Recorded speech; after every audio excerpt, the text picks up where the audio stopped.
चलिए जान लेते हैं आईबीपीएस आरआरबी क्लर्क की प्रिलिमिनरी एग्जामिनेशन के लिए कौन कौन से टॉपिक ज़्यादा इंपॉर्टेंट रहते हैं, आपको उसको लास्ट मोमेंट पे या फिर उसकी प्रैक्टिस सबसे ज़्यादा करनी चाहिए। सबसे पहला टॉपिक है रीजनिंग एबिलिटी का पजल एंड सिटिंग अरेंजमेंट, जो आपको तकरीबन 15 से लेके 22 मार्क्स तक पूछा जा सकता है।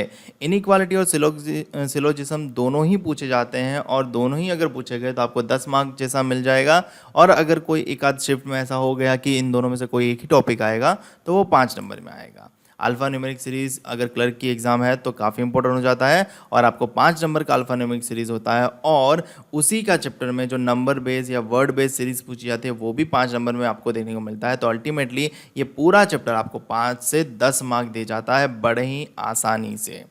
उसके बाद होता है कोडिंग डिकोडिंग, जो आपको अगर 1 मार्क में पूछा जा सकता है या फिर 5 नंबर में भी पूछा जा सकता है। डिस्टेंस डायरेक्शन भी आपको 2 से 3 मार्क्स में पूछा जा सकता है। ब्लड रिलेशन भी आपको 2 से 3 मार्क में पूछा जाता है। और वर्ड फॉर्मेशन या फिर पेयर फाइंडिंग या फिर मीनिंगफुल वर्ड, ये 1 से 2 क्वेश्चन आपको रहेंगे। टोटल कुल मिला के रीजनिंग में कुछ इनमें से ही पेपर बनेगा, तो आपको इन टॉपिक्स की सबसे ज़्यादा प्रैक्टिस करनी चाहिए। दूसरा जो सब्जेक्ट है वो है न्यूमेरिकल एबिलिटी यानी मैथ्स। मैथ्स में सबसे पहला इंपॉर्टेंट टॉपिक है सिंप्लीफिकेशन। जी हाँ, यहाँ पे क्लरिकल एग्जामिनेशन में आरआरबी क्लर्क में 15 मार्क का तो सिंप्लीफिकेशन ही आता है, तो अच्छा से अच्छा बंदा भी 15 मार्क तो आराम से ले सकता है। उसके बाद डीआई होता है। डीआई में आपको जनरली 2 डीआई पूछी जाती है, कभी कभी 3 डीआई भी होती है। अगर 3 डीआई होगी तो 15 मार्क की होगी, 2 डीआई होगी तो 10 मार्क की होगी। Line chart, pie chart, bar chart, table chart, caselet chart.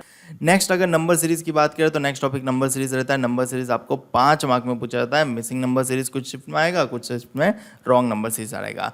Inequality यानी जिसको हम क्वाड्रेटिक इक्वेशन बोलते हैं, वो हालांकि क्लरिकल एग्जामिनेशन में आपको रेयरली देखने को मिलता है, बट अगर आया तो वो 5 नंबर में आएगा। बाकी जनरली आपको देखने को नहीं मिल सकता, बाकी कभी कभी देखने को मिल जाता है।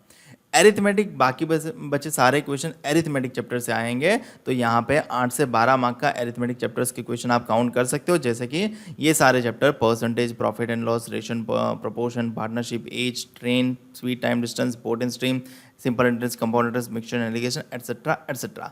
तो एरिथमेटिक चैप्टर्स हर एक चैप्टर में से आप 1-1 मार्क का समझ लो। बाकी अगर आप देखोगे तो मेजॉरिटी वेट है सिंप्लीफिकेशन का 15 नंबर, फिर डीआई का है 10 से 15 नंबर, नंबर सीरीज का है 5 मार्क और बाकी rest of the question simplification. तो इन सभी टॉपिक्स की प्रैक्टिस आपको जम के करनी चाहिए ताकि आप मैक्सिमम स्कोर कर पाओ अपनी एग्ज़ाम में।